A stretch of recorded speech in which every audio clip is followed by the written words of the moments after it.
వీక్షకులందరికీ నమస్కారం. అందరికీ కూడా భోగి శుభాకాంక్షలు. ముఖ్యంగా భోగి, సంక్రాంతి, కనుమ ఈ మూడు పండగలు వరుసగా వస్తాయి. మన సనాతన ధర్మంలో వరుసగా 3 రోజులు పండగలుగా చేసుకునేటువంటిది ఇదే. అందుకనే దీన్ని పెద్ద పండగ అన్నారు. సరే, ఇందులో భోగి అంటే ఏమిటి, అలాగే భోగి రోజున ఏమి చేయాలి, మనకి అష్టైశ్వర్యాలు కలిగి, ఎందుకంటే సంవత్సరం ప్రారంభంలోనే కదా, ఇంగ్లీషు సంవత్సరంలో ప్రారంభంలోనే ఈ సంక్రమణం అనేటువంటిది వస్తుంది, భోగి అనేటువంటి పండగ వస్తుంది. మరి ఈ భోగి రోజున ఏమి చేస్తే మనకి భోగ భాగ్యాలన్నీ కూడా కలుగుతాయి అనేటువంటి విషయాన్ని ఈ వీడియో ద్వారా తెలుసుకుందాం. ఎక్కడా కూడా స్కిప్ చేయకుండా చక్కగా చాలా విపులంగా ఈ కొన్ని విషయాలను చెప్పడం జరుగుతున్నది. ఇది అందరూ వినండి. ఎందుకంటే మనందరం భోగి రోజున ఏం చేస్తాము, చక్కగా ఉదయాన్నే సూర్యోదయం కాక మునిపే కుర్రాళ్ళందరూ కూడా చక్కగా దుంగలు, అంటే ఏదైనా ఒక మోదులు కానీ, చెట్లు నరికేసిన తర్వాత పడి ఉన్నటువంటి దుంగలు కానీ, వీటన్నిటినీ పేర్చి చక్కగా భోగి మంట వేస్తారు. వేయగానే ఆ ఊరిలో ఉండేటువంటి అమ్మలక్కలు కానీ, లేకపోతే మిగతా కుటుంబ సభ్యులందరూ కూడా వచ్చి, చిన్నపిల్లలందరూ వచ్చి భోగి దండ అంటారు. అంటే ఆవు పేడతో చేసినటువంటి పిడకలను తీసుకొచ్చి దాంట్లో వేస్తారు. అలాగే ఈ భోగి మంట ఇలా మండుతూ ఉండగా చిన్న చిన్న బిందెలతోటి నీళ్లు పెట్టుకుని చక్కగా వేడివేడి నీళ్లు పోసుకుంటూ ఉంటారు. ఇది సాధారణంగా అన్ని ఊర్లలో కనిపించేటువంటి ఒక దృశ్యం. అయితే దీని వెనక ఉండేటువంటి ఆంతర్యాన్ని చెప్తాను, వినండి. నాకు మొన్న ఒక ఆవిడకి సుమారు 70 సంవత్సరాల వయసు ఉంటాయి. ఆవిడికి మనవడు పుడితే ఆవిడ ఏం చెప్పింది, ఏంటండి మీరు ప్రత్యేకించి మీ ఇంట్లో మరి ఎలక్ట్రికల్ స్టవ్లు ఉన్నాయి, గీజర్లు ఉన్నాయి, ఇవన్నీ ఉన్నా కూడా, లేదా గ్యాస్ సిలిండర్ ఉంది కదా, మీరు ఎందుకంటే కట్టెల పొయ్యి మీదే మీరు ఈ వేడి నీళ్ళు పెట్టుకుంటున్నారు ఇంకా అంటే ఏదైనా ఆదా చేద్దామనా అని అన్నాను సరదాగా. అంటే వాళ్ళు ఏం చేస్తున్నారంటే, ఎక్కడైనా ఈ చెట్లు పడిపోతాయి కదా, లేకపోతేనేమో అరిటాకులు పడిపోతూ ఉంటాయి, ఆ అరిటాకులు తీసుకొచ్చి మంట పెట్టుకుంటూ ఉంటున్నారు, స్నానం చేస్తున్నారు ఆ నీళ్ళతోటి. లేదా ఈ పిల్లలకి, చిన్న చిన్న పిల్లలకి స్నానాలు చేయిస్తున్నారు. అడిగితే ఆవిడ ఒక మాట చెప్పారు. ఏమన్నారు, ఈ నీళ్లు, ఈ అరిటాకులు లేకపోతే మిగతా కట్టె పుల్లలు ఇవి పొయ్యిలో పెట్టిన తర్వాత దాని నుండి వచ్చిన వేడిలోంచి మరిగినటువంటి నీళ్లకు ఉండేటువంటి శక్తి ఈ గీజర్లలోనూ లేకపోతే గ్యాస్ పొయ్యిల్లోనూ లేదయ్యా. చిన్న చిన్న పిల్లలకి కట్టెల పొయ్యి మీద ఉండేటువంటి నీళ్లు పోస్తే వాళ్ళకి చాలా రకాలైనటువంటి రుగ్మతలు తగ్గుతాయి, ఈ విషయం వాళ్ళకి తెలియదు అని చెప్పింది. అంటే ఆ నీళ్ళకి ఈ నీళ్ళకి కూడా అంత మార్పు ఉంటుంది అన్న విషయం కూడా మనకి తెలియదు నిజానికి. ఇక్కడ భోగి అనేటువంటి పండగ ఎలా వచ్చింది అంటే, భగ అనేటువంటి పదం నుండి ఉత్పత్తి అయినది. ఇక్కడ భగుడు అంటే ఎవరు అంటే సూర్యుడు. మనకి ద్వాదశాదిత్యులు ఉన్నారు. మిత్ర, రవి, సూర్య, భాను, ఖగపూష, హిరణ్య గర్భ, మరీచ్యాదిత్య, సవితృవర్క, భాస్కరేభ్యో నమః. ద్వాదశాదిత్యులు ఉంటారు. అందులో భగుడు అనేటువంటి పేరు కలిగినటువంటి సూర్యుడు, ఆయనకు ఒక పేరు, సూర్యుడికే మరొక పేరు భగుడు. 12 రాసుల్లోనూ సూర్యుడు సంక్రమణం చేస్తూ ఉంటారు. మీరు గమనించండి, మేష సంక్రమణం, వృషభం, మిథునం, కర్కాటకం దగ్గర నుండి దక్షిణం వైపు ప్రయాణిస్తాడు సూర్యుడు.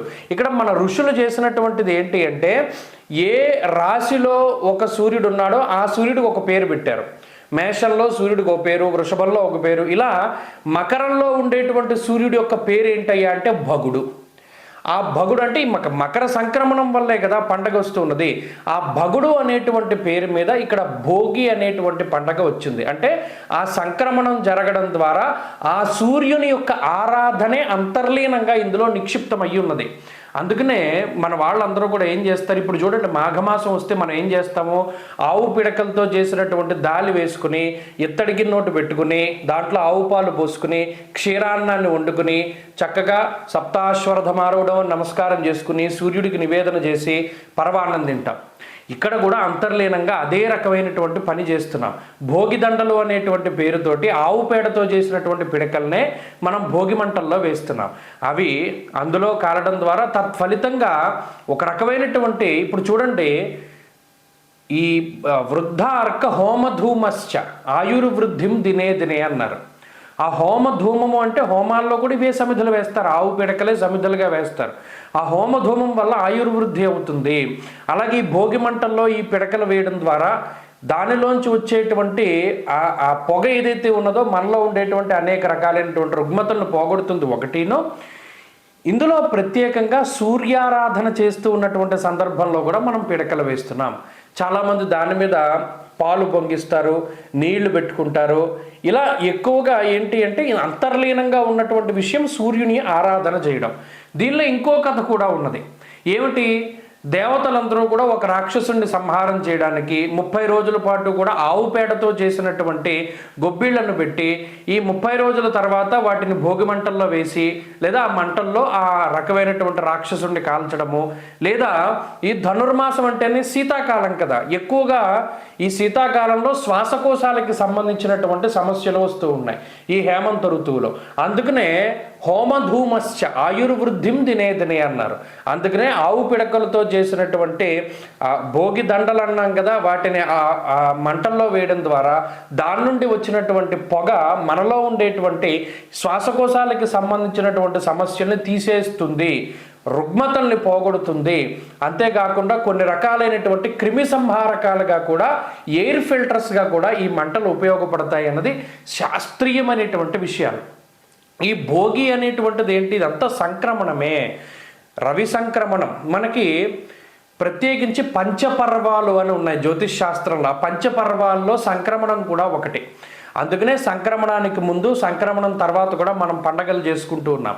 ప్రత్యేకించి భోగి అనేటువంటిది భగుడు అనేటువంటి సూర్యారాధనలో ప్రత్యేకంగా చెప్పబడింది.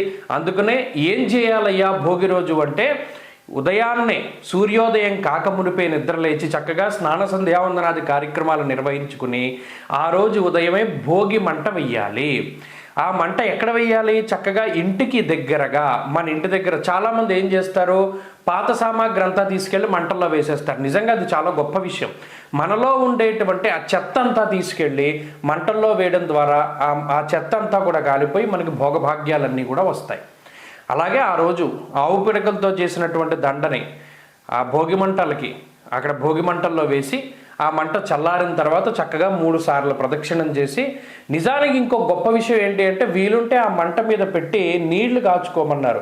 ఆ నీళ్లు పోసుకోవడం ద్వారా కూడా చర్మ సంబంధమైనటువంటి వ్యాధులన్నీ కూడా పోతాయి. కాబట్టి ఇది చాలా గొప్ప విషయం. ఇవన్నీ కూడా మన సనాతన ధర్మంలో అంతర్లీనంగా చెప్పబడినటువంటి విషయాలు.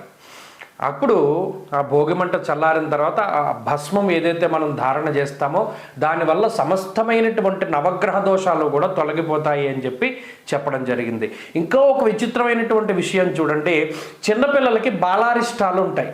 బాలారిష్టము అంటే చంద్రాష్టమంచ ధరణి సుత సప్తమంచ రాహోర్నవంచ అని శాస్త్రీయంగా ఒక మాట చెప్పారు. ఎవరైనా పిల్లలు పుట్టినప్పుడు పలానా గ్రహాలు పలానా స్థానాల్లో ఉంటే అవి అరిష్ట సంకేతము అన్నారు. వాళ్ళకి బాలారిష్టం ఉంటుంది, చిన్నతనంలో అనారోగ్య సమస్యలు. ఇవేవి ఉండకుండా భోగి రోజున ఏం చేస్తారు? ఎర్రటి పళ్ళు. మరి ఎర్ర రంగు ఎవరికి సంకేతము? సూర్యుడికి సంకేతం. అక్కడ కూడా సూర్యారాధనే అంతర్లీనంగా ఉన్నది. ఆ ఎర్రటి పళ్ళని చక్కగా చిన్నపిల్లల పైనుండి వేస్తారు. భోగిపళ్ళు పోస్తున్నాం అంటారు. ఆ భోగిపళ్ళు పోయడం ద్వారా కూడా ఆ పిల్లలకి ఉండేటువంటి బాలారిష్టాలు తొలగిపోతాయి. కాబట్టి చక్కగా భోగి రోజున భోగిమంట వేయడం, పిల్లలకి భోగిపళ్ళు పోయడం, అలాగే ఈ చెప్పినటువంటి విషయాలన్నీ కూడా చక్కగా పాటించడం ద్వారా ఆ భోగి రోజున ఇన్ని రకాలైనటువంటి విషయాలు ఉన్నాయి. కాబట్టి చక్కగా అందరూ కూడా పాటించండి. అప్పుడు ఆ సంవత్సరం మొత్తము కూడా ఈ పవర్ అనేటువంటిది మన దగ్గర ఉంటుంది. స్వస్తి.